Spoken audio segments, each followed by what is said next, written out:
مننه چې تر اوسه د امریکا غږ آشنا تلویزیون سره یاست. افغانستان ته د امریکا او ناتو د اکمالاتي کاروانونو د تګ د بیا دوام په سر د پاکستان او امریکا ترمنځ د یوې موافقې د لاسلیک کېدو څو ساعته وروسته د امریکا د کانګرس استازو په سیمه کې د امریکا د قوي شتون د دوام په هکله غښتلي دلیلونه واورېدل. د جمهور رئیس باراک اوباما لخوا پاکستان او افغانستان ته کاندید سفیران هم د سنا مجلس د بهرنیو اړیکو کمیټې استماعي غونډې ته رابلل شوي وو. په دې هکله پام وکړئ دغه ډېر مهم رپورټ ته.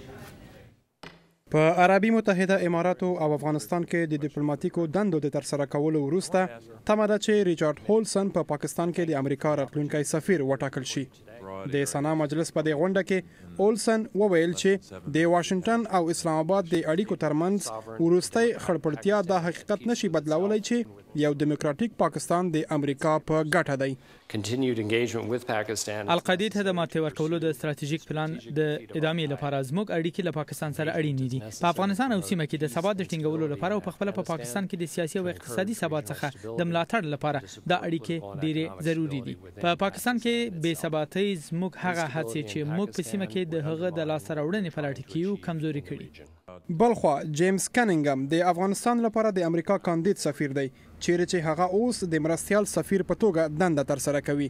کنینګم وویل چې په افغانستان کې اوس هم ستونزې شته خو د امریکا هڅو لاسته راوړنې هم درلودې. نن په افغانستان کې د دوامدار پرمختګ او ترقۍ لپاره د اوږدمهاله ملاتړ د جوړښت اجزاوې سره نښلول شوي.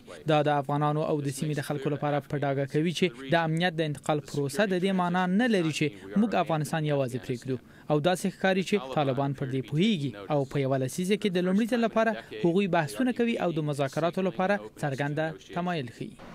د دواړو کاندیدانو څخه په داسې حال کې دا پوښتنې کیږي چې د کانګرس د استازو ترمنځ په افغانستان کې د پرمختګونو د نه درکېدو او د پاکستان او امریکا ترمنځ د خړې پړې اړیکو په هکله خوشبینۍ او ناهیلۍ مخ په زیاتېدو دي.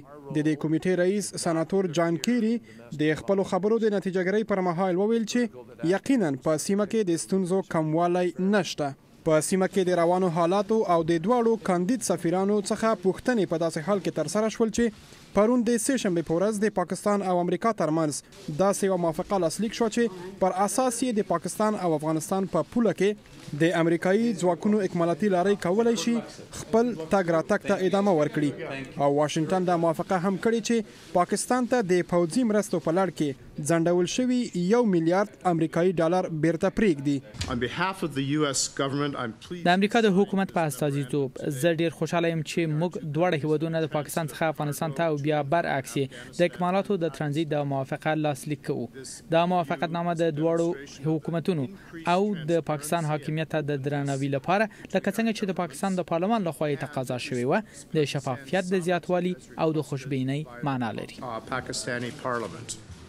دا پرمختګونه د دواړو هیوادونو ترمنځ د هغه شخړو د پای معنا لري چې د 2011 میلادي کال په نومبر میاشت کې پاکستان خپله پوله په افغانستان کې د امریکایي او ناتو ځواکونو لپاره د اکمالاتي لاریو پر مخ وروسته له هغه وتړله چې د امریکایي ځواکونو د یوه هوایي برید په پایله کې 24 پاکستاني سرتیري ووژل شول.